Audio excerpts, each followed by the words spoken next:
Este podcast es posible gracias a nuestros patrocinadores K-School, Flat 101, SideSpect y Visual Website Optimizer. Gracias por su apoyo a la comunidad CRO y CXO.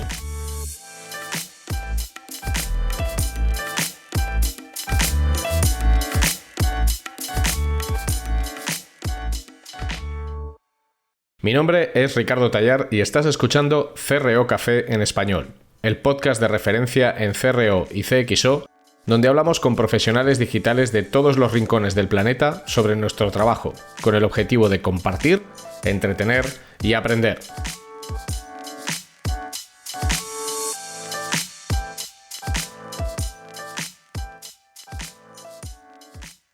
Hoy, en el episodio 17 de CRO Café en Español, tenemos con nosotros a Jimena Catalina, una diseñadora digital especializada en diseño de interacción y en la capa visual, con un amplísimo recorrido, casi tan extenso como la carrera de los mismísimos Motorhead.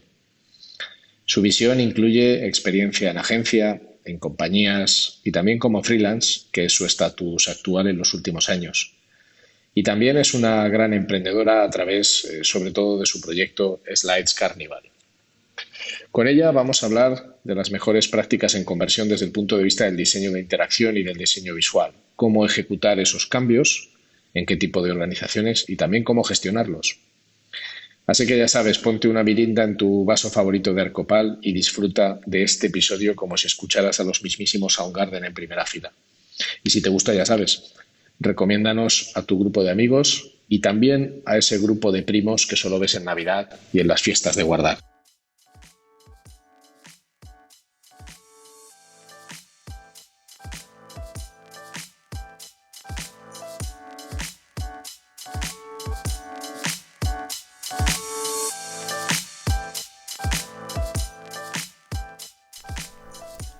Bueno, Jimena, bienvenida a CRO Café en Español.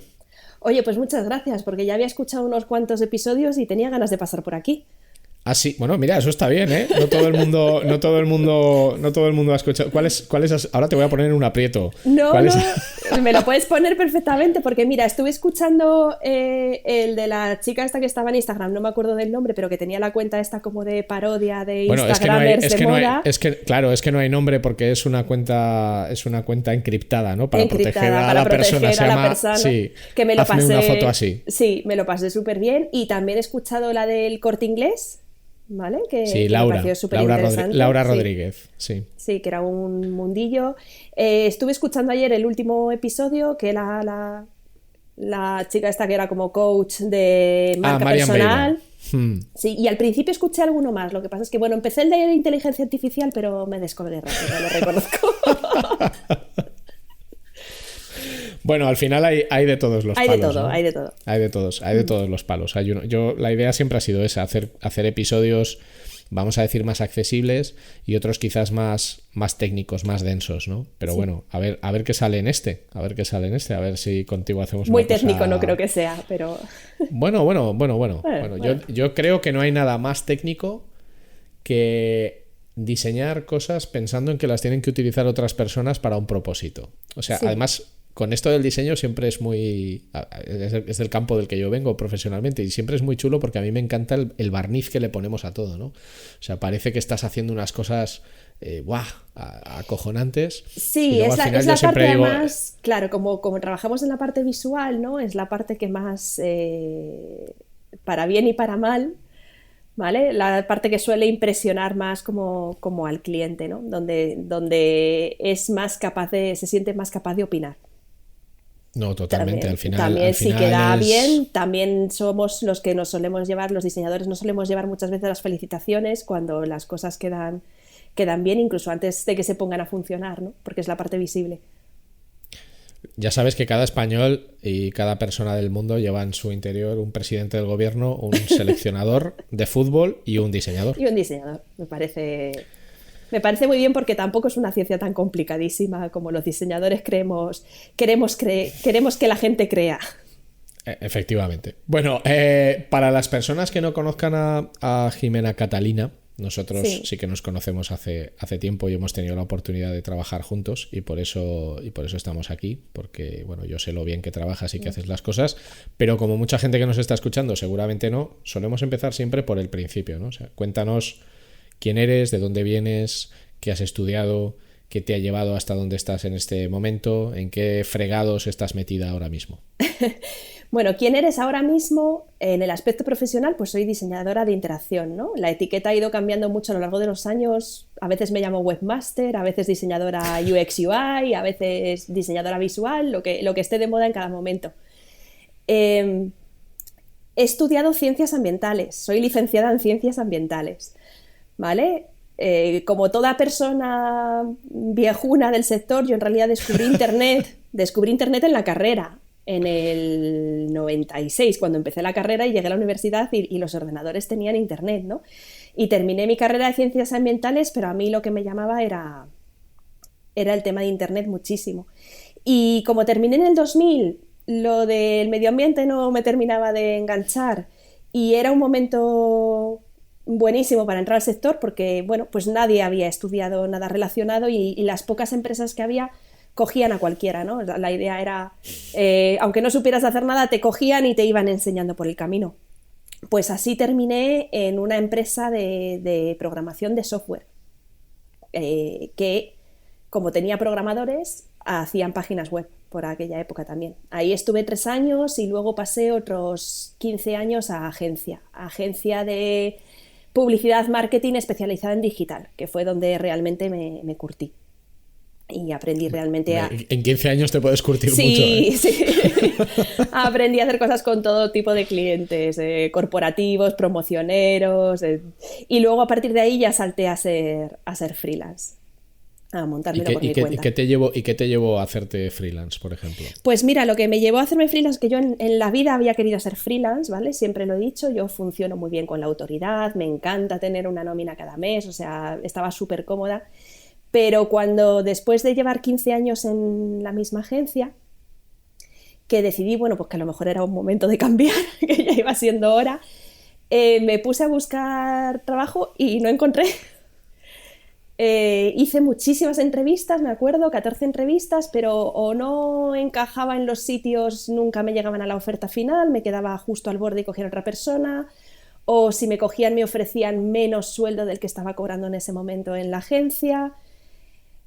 No terminaba de salir y en un momento pues me salió la oportunidad de empezar como freelance pero en un proyecto fijo en BBVA con la gente de Ilios y dije, bueno, pues vamos a probar esto que parece que tiene un poco lo mejor de los dos mundos, ¿no? O sea, la independencia pero empezar con algo más o menos seguro, que es a mí era lo que me daba vértigo, el riesgo.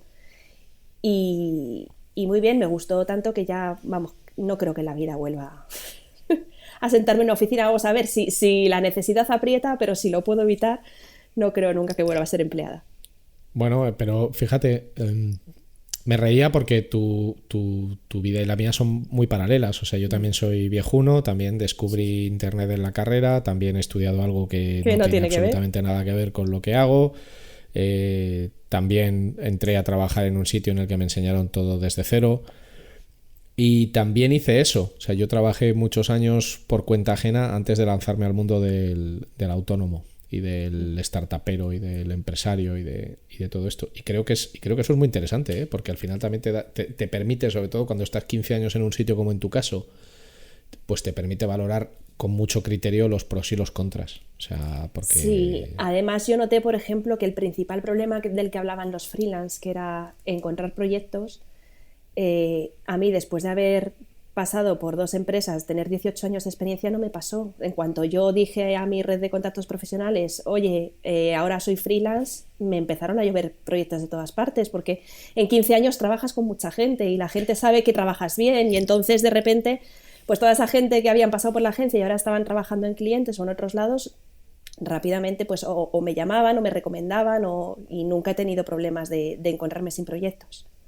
Claro, pero porque esto es como todo, o sea, las cosas por lo general suelen ser consecuencia de otras cosas que has hecho antes, entonces al final eso es recoger lo sembrado a nivel profesional. Entonces claro, la credibilidad se gana de muchas maneras y una vez que la tienes, pues las cosas suelen suceder. Sí. También es verdad que no todo el mundo tiene ni por qué ser autónomo, ni por qué trabajar por cuenta No. ajena. Es un estilo de vida que no es apto para todo el mundo y no pasa nada por decirlo, ¿eh? Sí, no, O sea, no era... Yo creía que yo, para mí no era óptimo.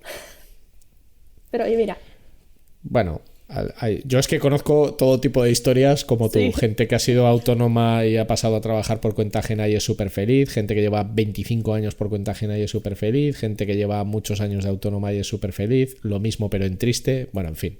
Por no desviarnos, me gustaría empezar por un tema que tú misma has dicho, que es cómo van cambiando las etiquetas de lo que hacemos a lo largo de los años, que es algo que yo también digo mucho, digo, yo siempre he hecho lo mismo, digo, lo que pasa que más o menos el nombre va cambiando en función de las modas o de la necesidad de reetiquetar las cosas generalmente en inglés. sí, Has hablado de algo que me parece importante y que sí que creo que es una disciplina en sí, que es el diseño de interacción. sí. ¿Cómo le explicarías tú a alguien o qué diferencias establecerías tú entre lo que es el diseño de interacción y el diseño visual? Para que a todo el mundo le quede claro. Vale. Si el diseño... No, el diseño visual nunca he tenido muy claro así puro que es, ¿vale? Si nos referimos al diseño gráfico, o sea, en plan de... Creo que todo diseño tiene al final interacción con las personas para los que está diseñado, ¿vale? Incluso si tú haces un póster de un concierto que pegan en un muro, al final va, de alguna manera va a interactuar. O un libro necesita interactuar, cualquier tipo de diseño. Lo que me parece súper diferente y súper interesante del diseño de interacción es que tú puedes, primero, que la interacción con los usuarios para los que diseñas es muchísimo más intensa y segundo, que puedes medir, o sea, puedes ver cómo lo están usando, lo puedes saber, lo puedes medir y puedes reaccionar y cambiar ese diseño que has hecho, ¿vale? Que es, bueno, que es algo siempre de lo que hablamos, que no siempre sucede, pero bueno, que parece que en los últimos años cada vez permea más el tema, ¿no? O sea, tú diseñas algo para que tenga un uso muy intenso y luego puedes ver cómo se está usando en realidad y si has fallado, has equivocado o algo no está siendo como tú quieres que sea, lo puedes reaccionar y lo puedes cambiar.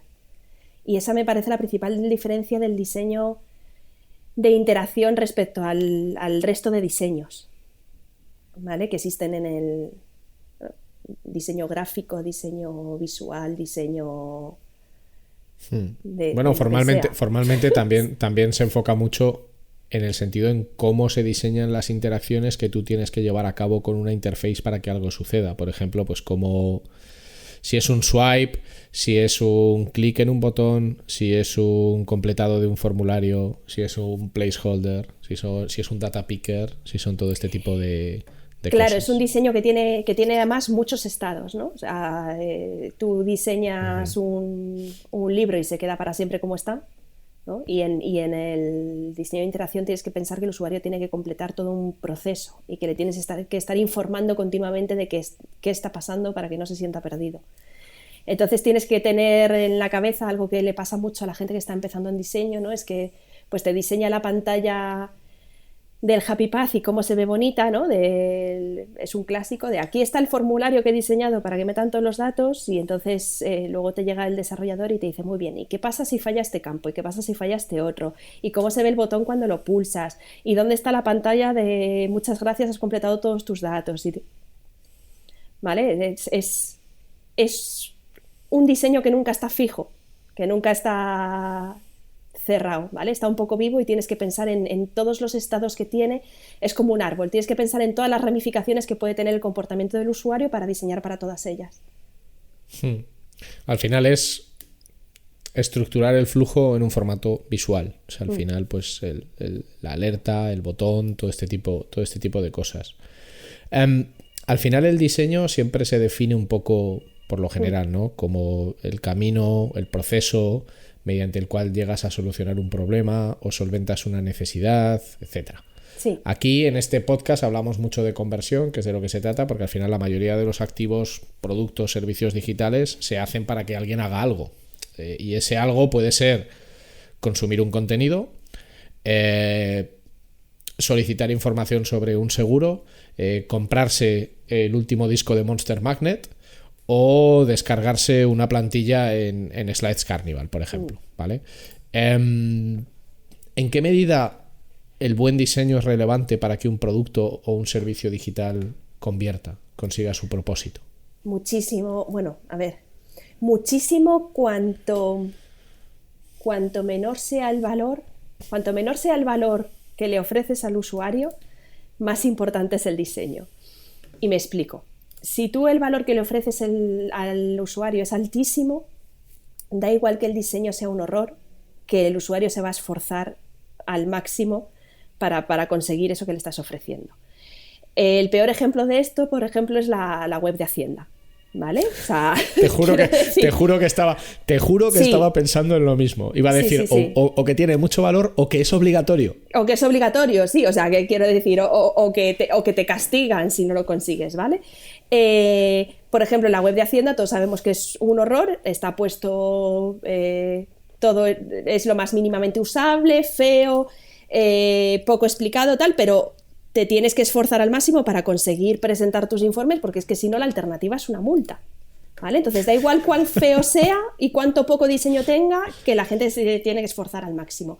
Esto sucede también, yo qué sé, pues en webs de descargas piratas, o quiero decir, si el valor es muy alto, el usuario está dispuesto a pasar por donde sea, ¿vale? Ahora, cuando el valor empieza a ser menor, y no solo eso, sino que le estás pidiendo al usuario incluso a lo mejor que pague por tu servicio, que se suscriba, o lo que le ofreces es muy poquito, más te vale tener un buen diseño, ¿vale? Porque si no, las probabilidades de perderle al más mínimo rozamiento son altísimas. Y para eso incluso es el diseño visual, y en dos partes, ¿vale? El diseño visual lo que te ofrece es nunca hay una segunda oportunidad de causar una primera impresión, es decir, hay mucha gente que es una cuestión de educación, de si no te molestas en ofrecer un buen diseño visual al usuario, a lo mejor lo primero en cuanto abre tu web o tu app, si la ve fea la cierra y ya está, y es lo que hay, ¿vale? Y luego eso, o sea, y el diseño de interacciones, pónselo todo lo fácil que puedas, porque si no, en el más mínimo rozamiento, si le estás ofreciendo un valor que él percibe como bajito, se va a alargar a otro lado. Sí, totalmente. Entonces, importantísimo, o sea, importantísimo. Pero fíjate, has dicho algo que me parece súper importante, que es, yo esto lo comento muchas veces y a veces me pica un poco que cueste entenderlo, o sea, es decir, el valor del diseño está directamente relacionado con la percepción del valor de aquello que tú vendes o haces. Y lo has explicado muy bien con lo de Hacienda. Yo, por ejemplo, otro ejemplo que uso mucho es el de Renfe. Digo, es que no tienes otra alternativa para comprar billetes de tren. Que te lo haga una agencia de viajes que te lo va a hacer a través de Renfe. O sea, es el mismo caso. Pero cuando tú eres el único que tiene algo, o cuando ese algo que tú tienes es obligatorio, te puedes permitir el lujo de construir los procesos más tortuosos del mundo, porque no me queda más remedio como usuario que morir al palo y hacerlo. Pero hay, amigo, cuando estás vendiendo una botella de vino que se puede comprar en 3.000 e-commerce como tú. O hay, amigo, cuando estás vendiendo servicios como puede ser consultoría, arquitectura, un abogado o un coach, de los que hay 800.000 como tú. Entonces... sí. Es verdad que esto es así. Es como el pago de las multas, que yo creo, yo cuando he pagado multas de tráfico online, de hecho me acuerdo que una vez puse este caso en un curso, creo que ha sido el proceso más difícil al que me he tenido que enfrentar en toda mi vida, porque trabajando en esto no fui capaz de terminarlo ni a la primera ni a la segunda. Tuve que llamar por teléfono, escribir mails, hasta que descubrí pues una serie de botones mágicos que no se veían en unos dispositivos y en otros sí, en unos navegadores sí y en otros no. Pero tuve que hacerlo porque si no, pues no pago la multa y la consecuencia es un recargo, que la multa sea más grande todavía si no lo hago. Yo tengo ahí también un caso estrella que cuando falleció mi padre decidí pagar el impuesto de sucesiones online en la Comunidad de Madrid. Alma de cántaro. Y me llevó, o sea, considerándome una experta, ¿vale? Usuaria experta, y además usuaria experta en formularios ladrillo, porque ya te digo, presento las cosas de Hacienda, todo lo que puedo lo hago online. Tardé 3 días, de esto de hasta mirar, inspeccionar el código fuente, a decir, ¿pero dónde tengo que hacer clic? O sea, 3 días tardé en conseguirlo. O sea, estaba convencida, hace poco hablé con otra persona que lo había conseguido, pero durante 3 años he estado convencida de que yo era la única persona que había conseguido hacerlo. porque decía, es imposible que nadie más lo haya logrado. Es que el tema de la administración daría... Este es un buen tema, ¿eh? O sea, el tema de la administración daría... Este te da, pero bueno, eso es lo que tú dices, conversión obligada, o sea, como la alternativa era irse a una oficina, esperar colas y tal, digo, bueno, lo que me lleve, pero pues esto yo lo tengo que lograr. Yo lo que he podido trabajar en administración pública, que tampoco ha sido mucho, claro, el principal problema es la mecánica que hay detrás de cualquier producto o servicio digital de la administración pública, en tanto en cuanto el usuario está en el último lugar. Sí. Y lo que prima es preservar los procesos que ya existen a cualquier precio. Y claro, eso es un fantástico ejemplo de cómo no entender al usuario. O sea, al final, sí. Pero bueno. Sí, es cierto también que yo lo recomiendo siempre, ¿vale? Cuando tratas con un doctor, con un funcionario, con uno de estos que vas desquiciado, ¿no? Porque no te consiguen resolver lo que necesitas. Yo siempre me fijo en el software que están utilizando. O sea, siempre hago así, inclino un poquito la cabeza y echo un vistazo al software. Y se me cae siempre el alma a los pies, porque digo, mira, es que esta persona no me está consiguiendo atender porque es que tiene que lidiar. No sé, tiene que lidiar con un programa infernal que es que no me extraña. No me extraña el pobre que esté tardando media hora con cada persona que se le sienta en la mesa.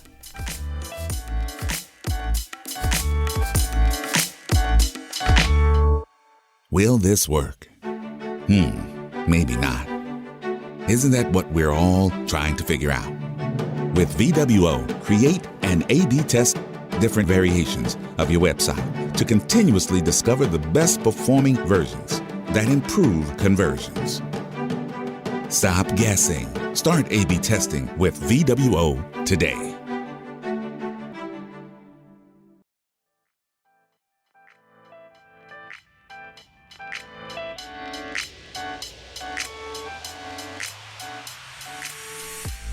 Bueno, bueno, también ahí lo que sucede es que quizás muchos sistemas... Mira, yo recuerdo un sistema de gestión hospitalaria para el que trabajamos en su rediseño y llevaba 15 años siendo igual. Sí. Entonces, claro, las necesidades de las personas en 15 años, la propia sociedad ha cambiado un mundo. O sea, hace 15 años no existían las redes sociales. Sí. O si existían sería MySpace en todo caso. Porque no te hablo del 2021 en el que estamos ahora, te hablo de hace un par de años, o sea, 15 años estamos hablando de muy principios de los 2000. Y había cosas que no tenían... Netflix no existía Prime, no existía nada de todo esto. Entonces, claro, cuando tú tienes que hacer gestión hospitalaria, que al final es pues las necesidades que los pacientes tienen en habitaciones, cómo te piden las cosas y tal, pues estás haciéndolo con la realidad de hace 15 años. Con un software de hace 15 años y bueno, fue una cosa dolorosísima y te enfrentas, bueno, pues a mentalidades, pues bueno, que yo lo entiendo, son las que son, porque es gente que le gusta ser engranaje de un sistema enorme y no tiene ninguna intención de cambiar, pero bueno, el diseño para mí siempre ha sido un gran motor de cambio, porque te obliga a cuestionarte si la forma en la que estás haciendo las cosas es la adecuada o no. Lo que pasa es que esto a veces no cala. Ya. en la web de Hacienda yo creo que no cala, ¿no? Pero bueno, es el... ¿Tú te atreverías? Porque luego a mí siempre hay gente que a veces me dice, joder, Ricardo, a ver si cogéis la web de la Hacienda Tributaria y la rehacéis. ¿Tú te atreverías con semejante monstruo? Tiene que ser durísimo además por la deuda técnica que tiene que tener esto detrás, ¿eh? Uf, o sea, quiero decir, yo muchas veces... Dices lo de, bueno, o sea, sí, seguramente plantearía un diseño tal, y luego llegarían los, que me ha pasado en banca también muchas veces, llegarían los desarrolladores y dirían, verás, tenemos aquí detrás una cosa en COBOL, ¿vale? Que luego encima hemos montado este servicio en tal y luego encima hay una API, pero si la llamas a la API 3 veces seguidas para sacar la dirección de la calle... pues se cae el sistema en COBOL de detrás y dices lo de vale, venga. O sea, me parece muy duro ahí. O sea, no quiero saber lo que hay ahí debajo. Totalmente. Además, o sea, mira, esto hace falta que cambie y yo, o sea, votaría como loca a quien esté dispuesta a cambiar todo eso, pero, joder, todo mi apoyo moral a la empresa que tenga que afrontarlo. Igual hay que hacer igual los políticos tienen que empezar a incluirlo en el programa, ¿eh? O sea, yo cambiaré la web de Hacienda. Yo reharé la de Renfe. Tal y cual. Sí, bueno, sí, yo haré la de... Bueno, a ver qué pasa, porque ahora Renfe va a empezar a tener competencia. Entonces, claro, ya eso que hemos dicho justo antes ya no es el monopolio. Entonces ya cuando puedas reservar, ya no es un monopolio, y cuando puedas reservar, pues habrá que ver cómo lo haces. Oye, un tema a raíz de esto de la administración pública. Algo muy habitual que tú habrás sufrido y yo he sufrido también es el diseño por comité o el diseño tipo Frankenstein, ¿no? O sea, para las personas que nos escuchan, el diseño por comité es cuando en una sala pues se reúnen 6-7 personas y una dice: a mí me gusta la web de Apple, otro dice: a mí la de Desatrancos Jaén, a mí me gusta la web de Loef, a mí yo me gusta quiero el la de botón Valenciaga. naranja porque Eso la tienen así en Mercadona y compro súper bien. Exacto. O el clásico moderno, ¿no? Vamos a fijarnos en la NASA, en Amazon, en Apple y en Zara. Y luego está el diseño Frankenstein, que es: oye, como no nos ponemos de acuerdo, aquí 4 mataos que estamos, vamos a coger un poco de cada uno. Un poco de todo. Me pones un poco de todo. O al principio, cuando cometiste el error de presentarnos 3 propuestas, en realidad nos gustó, de esta nos gustó la parte de arriba, de esta nos gustó la parte de en medio, y el botón de la otra, pero todo en amarillo, por favor. Efectivamente. Sí, eso, vamos a ver, que a los diseñadores, yo creo que también es cuestión de seniority y es algo que al principio te cuesta muchísimo. La solución es aprender a hablar el lenguaje de negocio y de precisamente y de conversión. Es decir, normalmente a este tipo de comités o la gente con la que estás tratando le va a dar completamente igual que le digas: mira, pero es que esta tipografía combina con la otra, porque el color, porque transmite, o sea, les da todo igual, pero cuando le dices lo de: mira, es que es probable que este layout tenga una conversión mayor y lo que queremos es que el usuario pase por aquí y luego pase por allí, y si lo hacemos de esta manera que decís, no va a pasar por esta parte, o no va a hacer clic aquí, o estamos seguros de que la conversión va a ser menor, entonces ya empiezan a cambiar las historias. O sea, los diseñadores tenemos que hablar negocio por poco que nos guste, ¿vale? Entonces tú puedes llevar 2 tipos de lenguaje de negocio. Una: mira, este diseño es el que va a optimizar completamente los objetivos, es el que va a cumplir mejor los objetivos que tú tienes, y en todo caso, si quieres, podemos probar algunas cosas y podemos hacer test A/B y ver si esta solución, pero en pequeños sitios, o esta otra te viene mejor. Y 2, luego puedes llevar el discurso de los costes, ¿vale? Por un lado, este es el que mejor va a cumplir tus objetivos, y por otro lado, este va a tardar más tiempo en desarrollarse, va a ser más costoso, nos vamos a retrasar en tiempo, nos vamos a retrasar en pasta, tal. Normalmente una combinación de los 2 es la que logra, ¿vale?, más o menos mantener ese tipo de cosas a rayas. Y luego también hay que saber en qué ceder.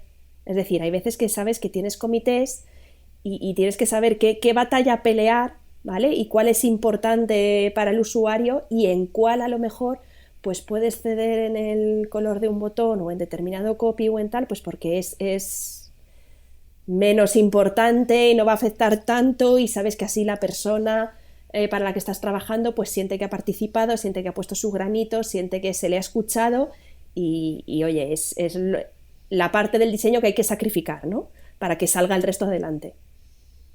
Me parece importantísimo esto que estás diciendo, que además cuando te enfrentas, yo creo que lo primero que todos tenemos que hacer es experimentar esto en nuestras propias carnes, es decir, en enfrentarte a este tipo de perfiles, porque al principio tú en tu estupidez crees que sabes mucho, sí, hasta que empiezas a hacer pues esto tan bonito de la empatía, que es ponerte en realidad en el lugar de las personas que están en esa mesa, y entiendes que su toma de decisiones tampoco es fácil, y que bueno, y que hay una serie de condicionantes que tú desconoces y que no eres tan listo como pensabas y eres bastante más tonto, y te das cuenta que a lo mejor sabes mucho de diseño pero no entiendes nada del negocio para el que estás diseñando. Y esto que has dicho es crucial, y yo te añadiría a esas 2 herramientas que realmente conforman el seniority, te diría que hay una tercera importante, que es utilizar los datos, sobre todo para evitar el uso de la opinión, que para mí es lo más peligroso que hay en el campo del diseño y casi en cualquier campo de conocimiento, porque al final yo tengo mi opinión y tú tienes la tuya, pero lo que tengo que tener es capacidad de poder demostrar la idoneidad de un cambio en un momento determinado, y para eso pues puedo tener datos que no tienen por qué ser míos, ¿eh? O sea, al final muchas veces te apoyas en experiencias previas, en datos que has conocido en otros proyectos o en datos de estudios que están publicados y que tienen un nivel de solidez importante, pero eso es muy importante, que el discurso se aleje también de la opinión y sobre todo evitar el uso de la primera persona en singular. O sea, yo creo, yo opino, yo sé. No, perdona, tú no sabes nada. Tú sabes Figma, sabes Sketch, sabes Photoshop, Shara 3D, Corel Draw, todas estas cosas, Freehand, pero de lo que yo vendo no sabes nada. Y eso es muy, muy importante para evitar estos comités, estos Frankenstein y estos monstruos. Sí, que al final de alguna manera, o sea, quiero decir, siempre salen de lo primero que aprendes como diseñador es a no enrocarte y no enamorarte al 100% de tus diseños, porque sobre todo en proyectos largos con clientes grandes, o sea, el cambio existe, y cuando antes te deje de doler, mejor. Porque si te duele muchísimo, muchísimo, no vas a poder hacer carrera en esta profesión. O sea, yo he visto mucha gente que es, al final o consigues dividir los ataques a tu diseño, o sea, los cambios a tu diseño no son ataques a tu persona y a tu ego, o en algún momento te tienes que bajar de la profesión, porque no es viable. Pero fíjate, yo aquí siempre he dicho, si tú realmente quieres hacer algo que a ti te satisfaga desde el punto de vista personal para decir qué orgulloso estoy de este diseño, haz un proyecto tuyo y hazlo como tú quieras. Como si es un proyecto fake. O sea, es que yo quiero rediseñar la agencia tributaria. Pues hazlo, llámalo agenciatributariafake.com y móntate la web de la agencia tributaria como tú entiendes que sería, que incluso a nivel de marca personal y de portafolio te puede dar un pelotazo ahí importante. Lo que pasa es que también hay veces que te das cuenta de que las personas somos muy atrevidas en la palabra, pero luego pasar a la acción nos cuesta mucho. Lo pasar a la acción nos cuesta mucho.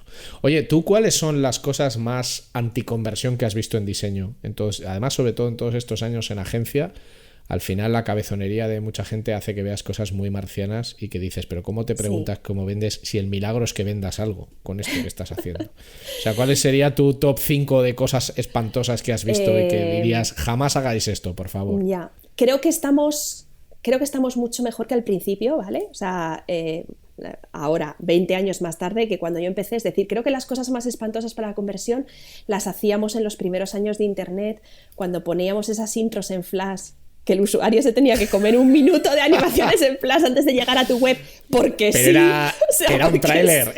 Era un tráiler de la propia web. Porque sí, madre mía, las cosas que hacíamos. Bueno, o sea, aquella fue como la época oscura, ¿no? Pero ahora mismo creo que una de las peores cosas que se hace es intentar sobreoptimizar la conversión de diferentes departamentos. Es decir, yo tengo una web de un e-commerce, pero de repente me llega el departamento de marketing que ha sacado la app, que es igual que mi de e-commerce, y necesita poner un banner arriba para que la gente se descargue la app, y entonces pone un banner arriba.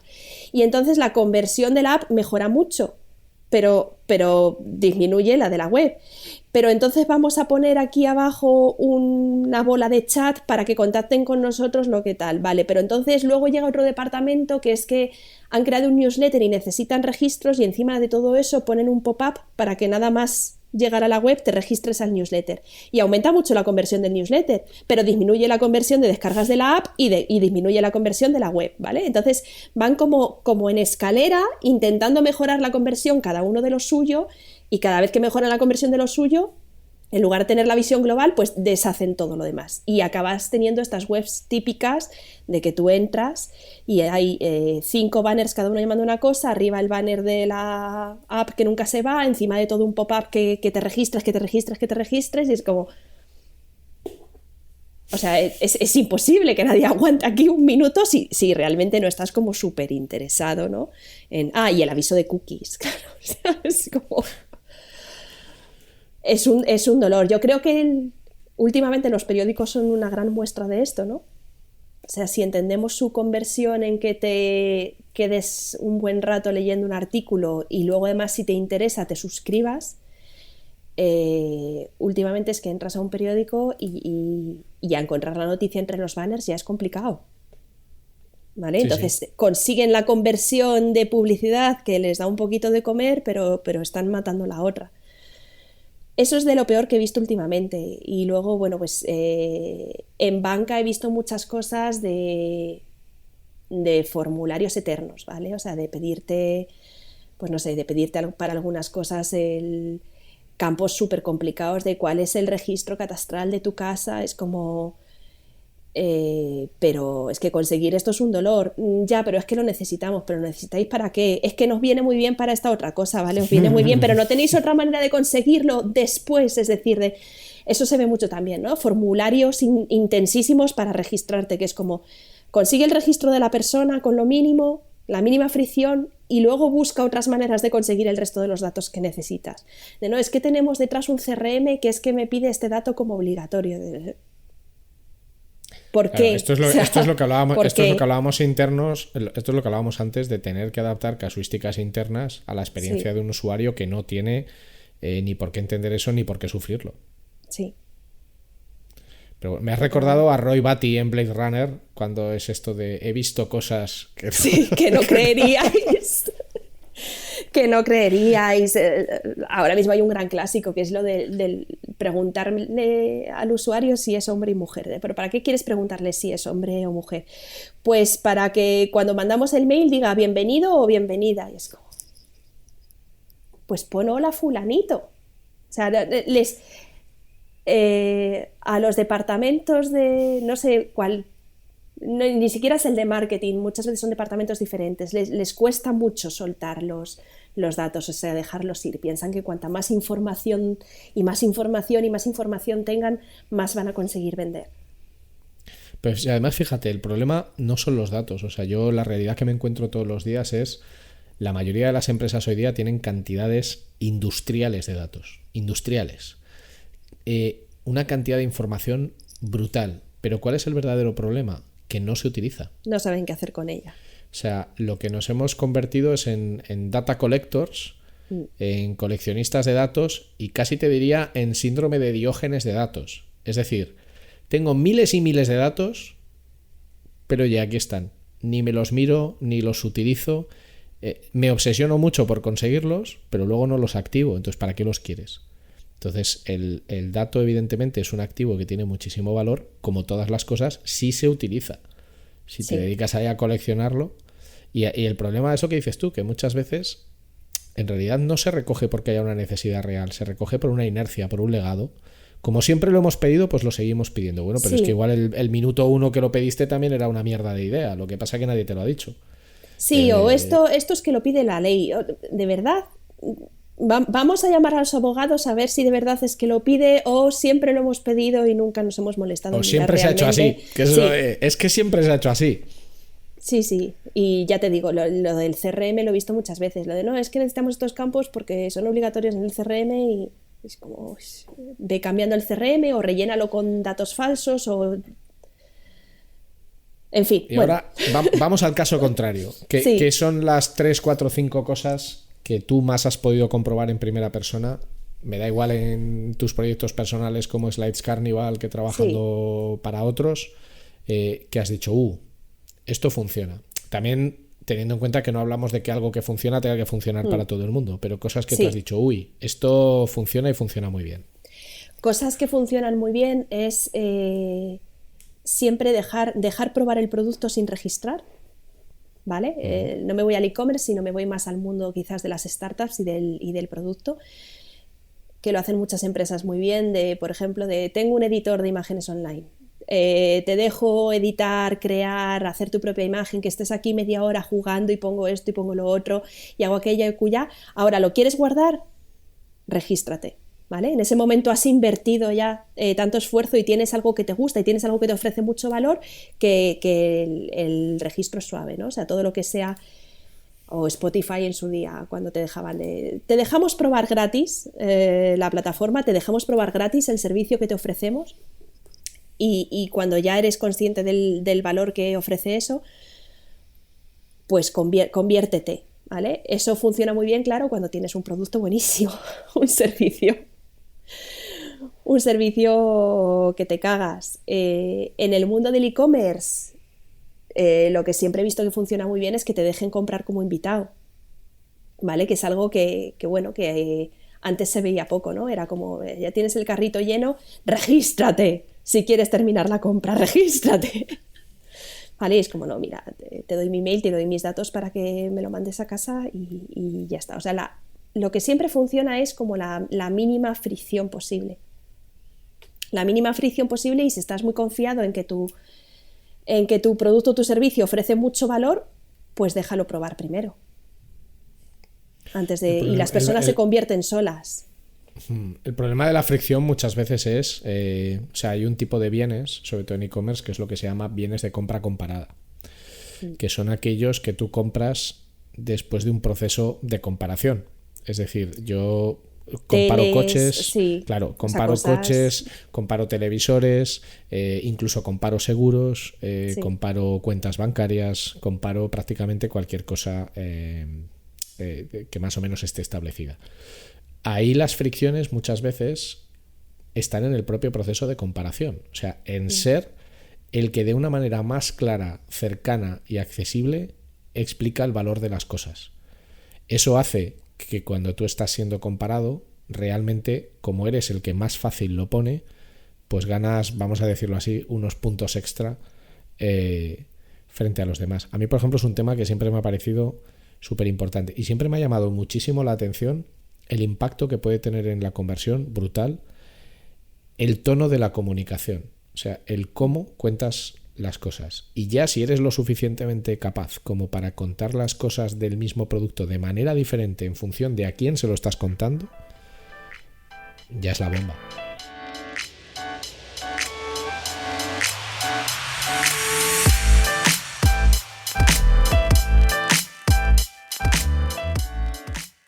Ahora vas a escuchar un anuncio, pero de verdad que es un anuncio relevante.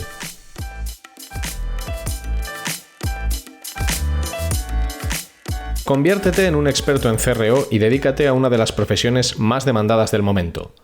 El máster de CRO de K-School, con un claustro de profesores especializados en conversión y negocios digitales, es la formación que estás buscando. Un máster totalmente práctico, con profesores de alto nivel y en el que aprenderás las herramientas y técnicas necesarias para convertirte en un gran profesional. Estúdialo en modalidad presencial en Madrid o Barcelona o hazlo desde cualquier lugar del mundo en streaming. Más información en kschool.com.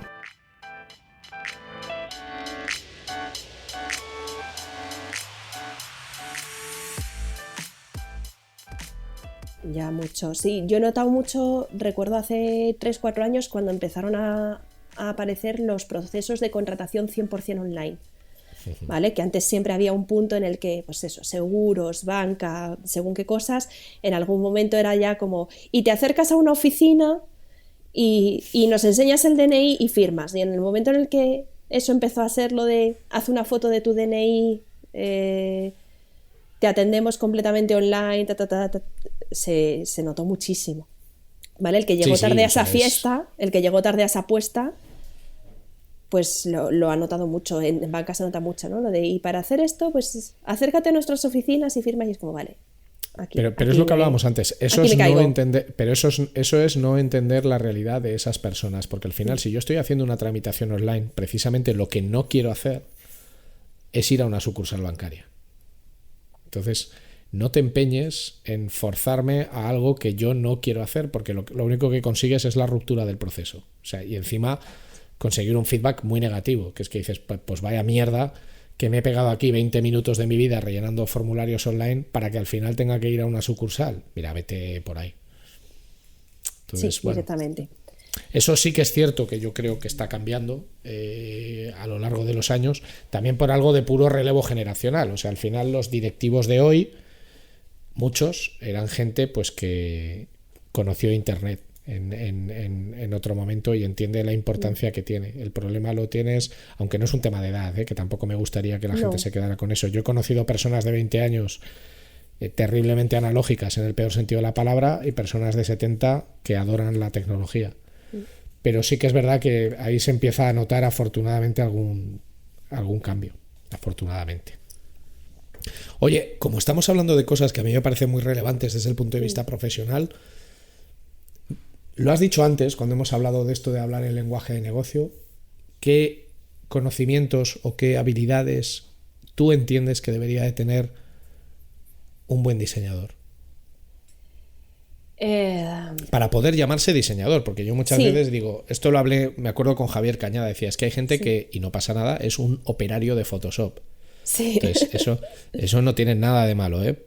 Pero claro, la etiqueta diseñador implica, per se, que tú trabajas en unos procesos para mejorar algo o para construir algo que simplifique o que facilite determinados procesos o cosas. ¿Cuáles son las habilidades que tú consideras críticas? Pues mira, cuando tú empiezas te parece como súper importante aprender toda la parte teórica, ¿no? De qué tipografía poner, qué color funciona, cómo combinar, ¿no?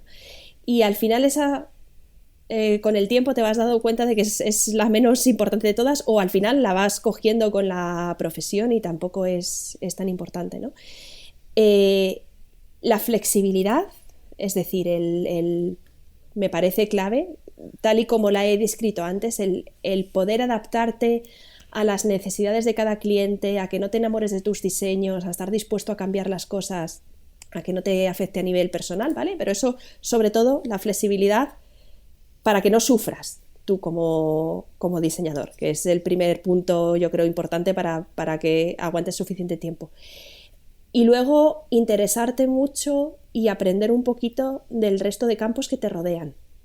Es decir, como diseñador tienes que entender los datos. No tienes que ser el rey de Analytics, pero tienes que ser capaz de sentarte con la persona que saca los datos y que te da las conclusiones y saber cómo traducir eso a mejorar el diseño. Tienes que saber un poquito de desarrollo, que no sea tirar código, pero tienes que entender de lo que estás diseñando, qué es lo que cuesta más esfuerzo desarrollar o menos esfuerzo y adaptarte si lo que estás pidiendo va a quedar muy bonito, pero es una tontería que va a costar 10 horas de desarrollo y con algo un poco menos bonito pues va a costar 1 hora y en tiempos y en presupuestos todos salimos ganando. Tienes que entender a la gente de marketing, que a veces nos parece muy sucio, pero es que las cosas hay que venderlas, ¿vale? Porque que si no el dinero no sale de ningún otro sitio, ¿vale? Entonces pues ahí están las promociones, ahí está el lenguaje de marketing, ahí están las redes sociales. Tienes que adaptarte un poco a todo el mundo y desde luego tienes que adaptarte a negocio, que tú puedes querer quedarte 1 año haciendo un diseño y cuidando todos los detalles, pero a lo mejor es que hace falta salir el mes que viene y salir con algo rápido para ver qué tal funciona y luego ir evolucionando. O sea, sobre todo, y a los deseos hay que entenderlos muchísimo, ¿vale? Porque tienen unas necesidades también muy específicas y si trabajas en según qué proyectos, o sea, cuando trabajas en e-commerce o en proyectos de contenido, diseño y SEO se tienen que entender a la perfección. Entonces, para ser un buen diseñador hay que saber mucho de diseño visual y de interacción y hay que saber un poquito de todo lo demás, ¿vale? Pero igual que el resto de disciplinas también saben un poquito de todo lo demás, es decir, el de SEO sabe un poquito de diseño y de desarrollo, el de negocio tiene que entender un poquito de cómo funciona el diseño de interacción para los usuarios, o sea, es una polinización constante entre equipos y si te quedas tú solo en tu silo, nunca vas a entender bien cómo funcionan los productos y los servicios que estás diseñando. Bueno, pero yo creo que al final esto son características de cualquier buen profesional de cualquier área, ¿no? O sea, al final es como si tú eres un panadero, pues al final el panadero también tiene que saber cómo se venden sus panes y cómo se distribuye, de dónde viene la harina con la que los fabrica y todas estas. No, yo estoy muy de acuerdo. Pero sí que es verdad que en las profesiones digitales, sobre todo en las hornadas de profesionales digitales más recientes, hay una tendencia peligrosa al silo.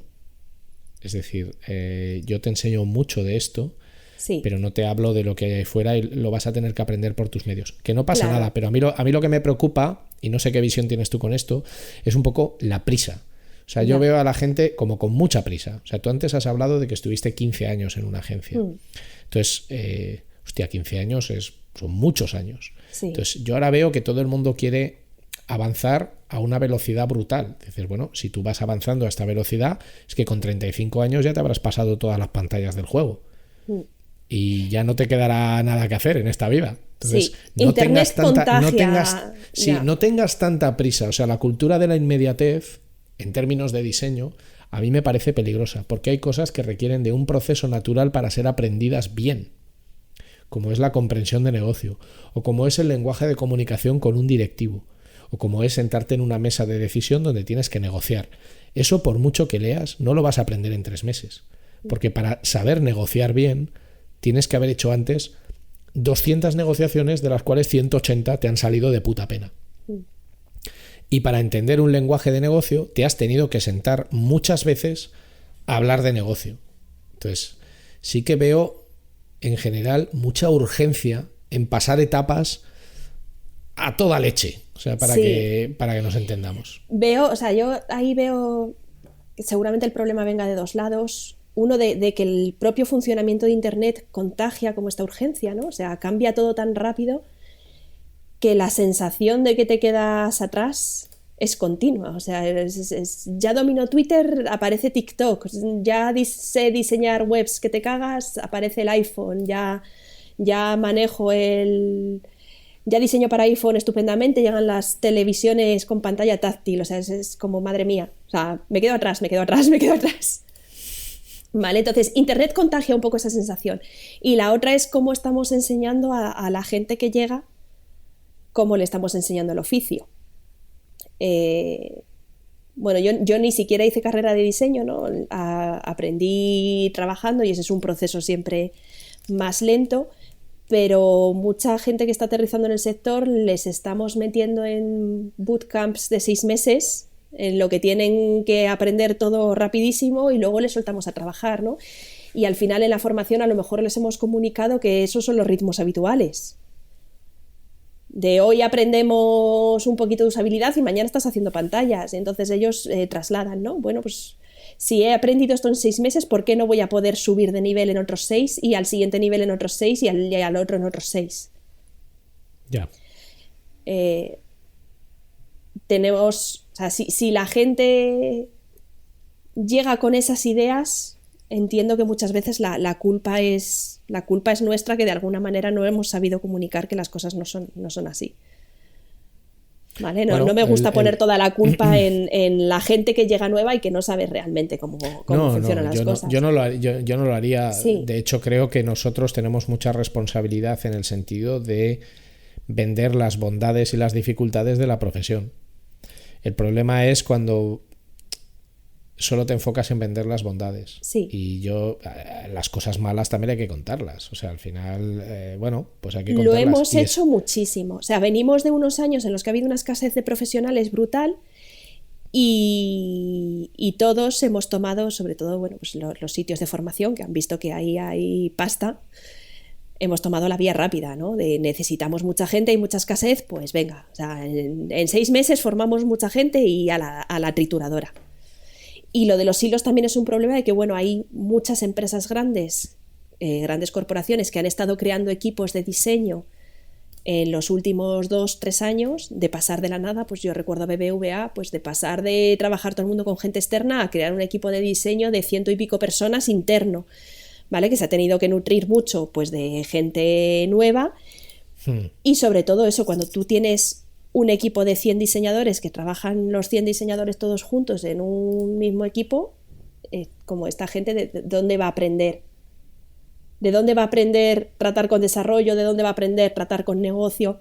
Ahí siempre he creído que los que trabajamos en agencia hemos tenido ventaja que los que trabajamos en grandes empresas, porque haces callo mucho más rápido. O sea, tratar con diferentes tipos de clientes, tratar con diferentes tipos de proyectos todo el rato, pues curte mucho. Mientras que si entras directamente a un gran equipo de una gran empresa, el avance es mucho más complicado. O lo que aprendes es aprendes a lidiar con las políticas internas de esa empresa.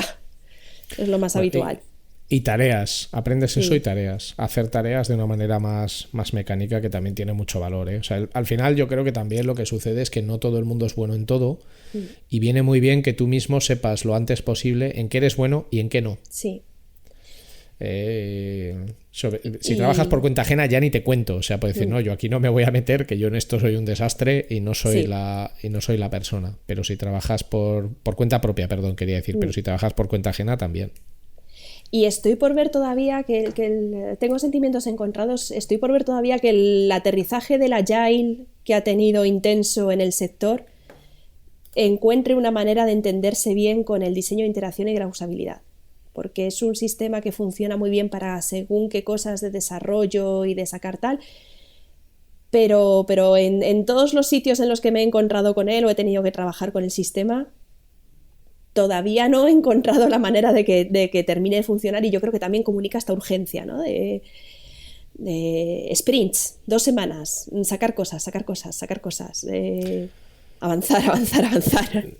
Es como vamos a sentarnos a pensar bien esto. No, sprint, 2 semanas. Venga.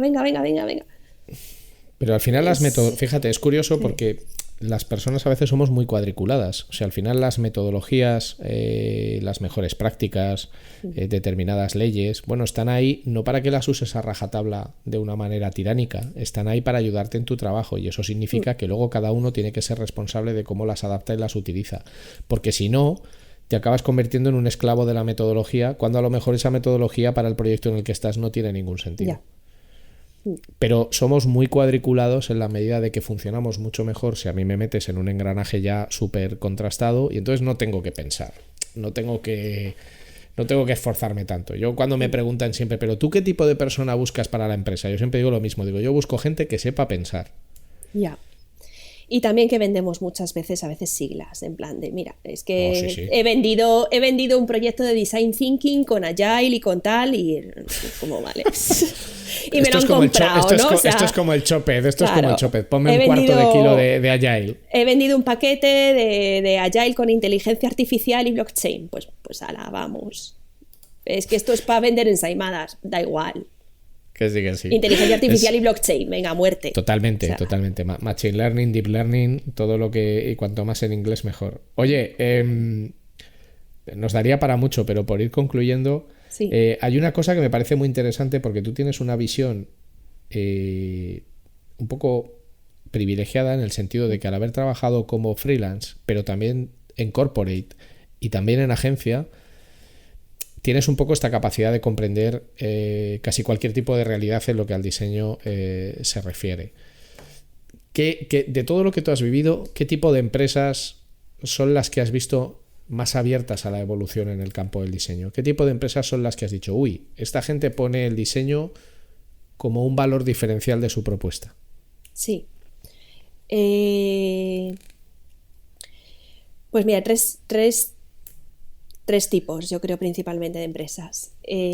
Las empresas que tienen un producto de consumo, es decir, que ya tienen una marca, que venden una marca porque están en un mercado muy competido, Coca-Cola, L'Oreal. O sea, yo te vendo una máscara de pestañas, pero compito en un mercado donde otros 50 venden máscaras de pestañas, y además en el supermercado, ¿vale? Pues ese tipo de marcas ponían mucho valor en el diseño, y la pena era que les aportaba muy poco valor, ¿vale? Porque a ellos el diseño, o sea, tienen un margen muy pequeño, donde las cosas que hacían era promociones, a lo mejor sorteos y tal, y aunque el diseño podía ser exquisito, les aportaba muy poco valor porque están en un mercado muy, muy competido, pero precisamente por eso no se podían permitir un diseño más flojo, ¿vale? Luego recuerdo la banca. La banca hace unos años estuvo como muy abierta a la mejora de diseño porque les iba la pasta en ello. O sea, se dieron cuenta de mejor diseño, más pasta. Y es otro caso no de éxito, porque el problema de la banca era que todos los stakeholders, o sea, todos los directivos, los empleados, estaban muy concienciados de que el buen diseño era muy importante, pero la estructura propia de la empresa y los mecanismos y los procesos no les permitía grandes cosas, ¿vale? O sea, son procesos tan complicados, con tanta gente metida, con mucha deuda técnica, con muchos escalones y muchos departamentos que cada uno quiere meter su historia, con problemas legales, con tal, que al final, aunque estaban muy abiertos al tema del diseño, pues no conseguían, o sea, las cosas que empujaban desde dentro no llegaban al final. Y luego un sector que he visto siempre interesadísimo es el e-commerce. Y eso sí que lo han aplicado bien. O sea, es decir, en el momento en el que ves que el diseño convierte en pasta, en el e-commerce es clarísimo, ¿vale? Y sobre todo, ya te digo, cuanto más competido el sector, y cuanto más competido el sector, y en el momento en el que tienes a Amazon como competidor de cualquier sector, empujando, ¿vale? O apuestas, tienen clarísimo que o apuestas por el diseño o están vendidos, y algunos lo hacen muy bien, ¿no? O sea, ahí yo creo que Inditex en general lo ha hecho muy bien. Luego sitios más pequeños, a lo mejor la Conicum de cosmética, o sea, hubo gente que apostó muy pronto en el e-commerce por el buen diseño, por el buen diseño visual y el buen diseño de interacción, ambas cosas. Muy bien, yo conozco la Conicum y también soy muy fan, lo que pasa que era más fan antes, soy muy fan del diseño de Balenciaga, ¿no? Porque al final era poco menos que un wireframe hace 3-4 años, ahora ya ha cambiado, ya hay color, antes era blanco y negro. Te agradezco un montón todo lo que estamos hablando, y para terminar me gustaría que nos hablaras de varias cosas, ¿no? La primera es, ¿qué aprendizaje has tenido en tu vida que consideras una experiencia que todo el mundo debería vivir? ¿Vale? No tiene por qué ser profesional, puede ser profesional, pero puede ser de lo que quieras. ¿Qué cosas has vivido tú que has dicho, esto es algo que toda persona debería experimentar? Me parece súper importante que toda persona en algún momento tenga que cuidar de alguien que no se vale por sí mismo, ¿vale? O sea, me parece que a nivel de empatía o de bajada de egos, de ponerte en tu sitio, o sea, es una experiencia que cambia cualquiera, y alguien que no se vale por sí mismo, ya sea que en algún momento tengas un bebé, un familiar enfermo, un padre enfermo o incluso una mascota recién operada y que la tengas que cuidar, ¿vale? O sea, me parece que el acto de cuidar a alguien que depende de ti, ¿vale? Te amuebla la cabeza de una manera diferente en muchas cosas. O sea, te vuelves más suave, más empático, más comprensivo según que muchas historias, ¿vale? No sé, luego pues experiencias vitales es que a cada uno le afectan de manera diferente. O sea, totalmente, güey, pero esto que has dicho, aparte de que sea muy profundo, yo creo que todas las personas que lo hemos experimentado estamos totalmente de acuerdo. Además son cosas que tú siempre crees que no van a tener tanto impacto, pero sí, y hay un antes efectivamente y un lo después. tienen. Sí. O sea, es lo típico que hasta que no estás dentro no te das cuenta del impacto que tiene, ¿no? Y luego algo que le pregunto a todas las personas que pasan por aquí es, ¿qué recursos que a ti te han sido útiles profesionalmente recomendarías? Que pueden ser libros, podcasts, películas, documentales, yo qué sé, cómics, lo que sea, porque hay veces que se puede aprender mucho en el campo profesional de cosas que no están hechas en teoría para el campo profesional. Sí. Bueno, creo que como cualquier profesional te haría una lista de cientos. Bueno, pero así mierdas. 3-4 que son para ti imperdibles. Sí, recuerdo que para mí en un momento fue un shock el libro de Principios Universales de Diseño, ¿vale? Precisamente porque yo venía de estudiar ciencias ambientales y no tenía ni idea de diseño, aunque yo pensase que sí, por supuesto no tenía ni idea de diseño, y en aquel momento no había tantos recursos por internet para aprender diseño, libros y tal, y en algún momento de mi carrera, yo creo que 4 años ya que llevaba diseñando, me crucé con este libro de Principios Universales de Diseño, y el descubrir que la cabeza de la gente funcionaba de determinada manera, o sea que había principios de psicología que funcionaban para todas las personas igual, ¿no? Y que pues que había principios universales de diseño que podía aplicar todos los días, para mí pues como que me explotó la cabeza, ¿vale? Entonces es un libro que tengo en casa, que luego incluso me compré la ampliación porque hay otro que tiene más principios universales de diseño y al que me descubro, a pesar de que han pasado 20 años, que me descubro volviendo una y otra vez a mirar según qué cosas. Bueno, yo lo tengo aquí detrás, ¿eh? Sí. Y te digo que para mí es un libro, bueno, de hecho se ve desde aquí, las personas que nos escuchan no lo ve, pero este borde azul que tengo señalado, este borde azul es ese libro. Es un clásico, pero además hasta me ha ayudado en reuniones de negocio, ¿no? O sea, al acordarme de alguna de estas cosas que no, luego realmente no son sota, caballo y rey, ¿vale? Muchas cosas no son tan verdades universales, pero que a veces en alguna reunión las sacas así, ¿no?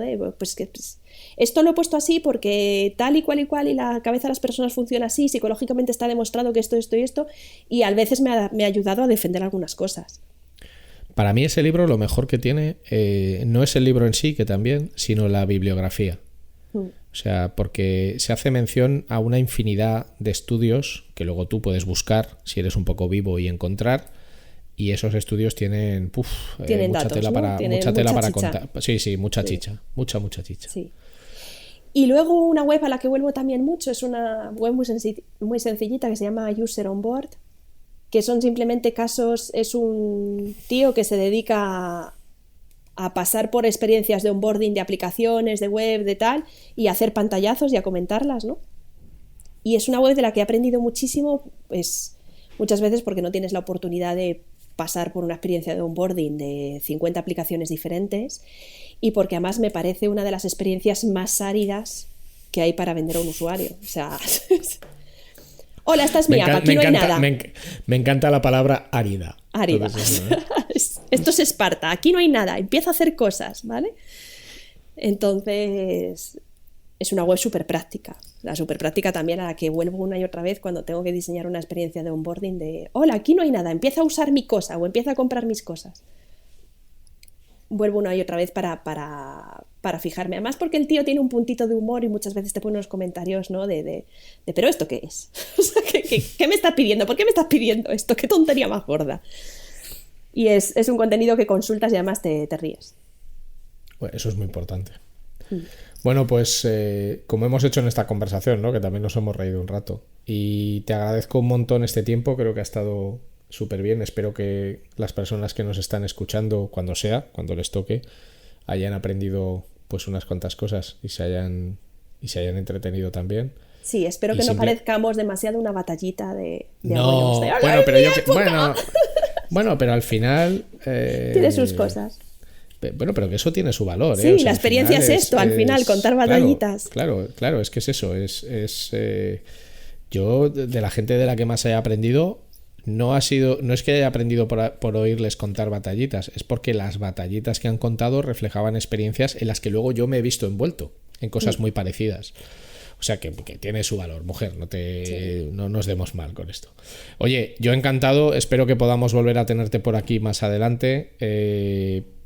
Espero que sigas disfrutando tanto de tu trabajo como transmites y que yo me lo he pasado muy bien y espero que tú también, y que un abrazo muy fuerte y que ojalá nos veamos pronto.